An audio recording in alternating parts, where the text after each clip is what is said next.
Hello friends. ताहले बहुत असफलता पर फाइनाली गोटे सफलता मिली।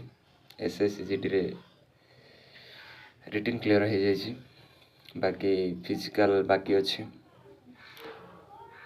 फिजिकल होनी 5 किलोमीटर 24 मिनट रे हो पारुनी, फिर भी चेष्टा करुँची केमती इम्प्रूव करने। आउ जो मान पाखे से प्रति किसी आइडिया अच्छी ताहले निश्चित कमेंट बॉक्स रे जनइबे।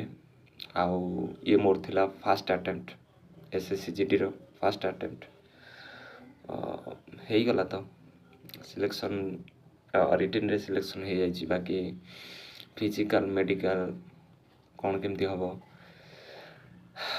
से चिंता भी अच्छी। मो तरफ चेष्टा करी, रनिंग तो सेते होनी।